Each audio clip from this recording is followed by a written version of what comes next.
Cilvēki nekad neatvainojās, vai to dara ļoti reti, kuri vispār pat nejūtās vainīgi, kuriem ir vainīgi visi citi. To var diezgan labi atklāt gan dzimšanas datums, gan rokraksts. Tātad, ja mēs paskatāmies uz dzimšanas datumiem, ļoti reti, kad atvainojas cilvēki ar apziņas skaitli 1, tātad 1., 10., 19., 28. datums, tāpēc, ka viņi ir paši labākie.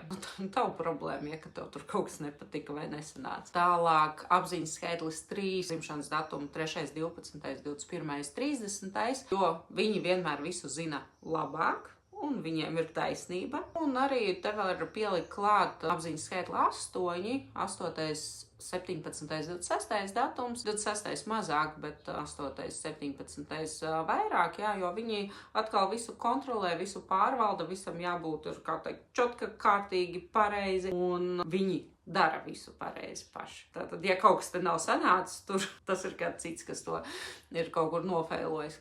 Rokrakstā arī var redzēt arī citiem dzimšanas datumiem cilvēkus, kuriem vienmēr būs vainīgi kolēģi. Tas būs mazais aburts, kas tiek rakstīts atsevišķi, ovāls atsevišķi, kātiņš atsevišķi. Tiem, kuriem vienmēr būs vainīgs partneris, vīrs, sieva, draugs, draudzene, dzīves partneris, to parādīs mazais gāburts, tad atkal ovāls atsevišķi un kātiņš ar apakšējo cilpu atsevišķi. Un savukārt tie cilvēki, kuriem vienkārši smadzenes tā strādā, ka viņi neredz paši savas problēmas un ka paši kaut kur kaut ko ne tā dara, bet citi viņiem bieži vien to saka, bet viņi saka, nē, ar mani viss ir kārtībā. Tas būs mazais D burts. Atkal atsevišķi rakstīts, atsevišķi ovāls un pievilkts kātiņš atsevišķi klāt. Kas tev par šo ir sakāms, ko tu esi dzīvē novērojis?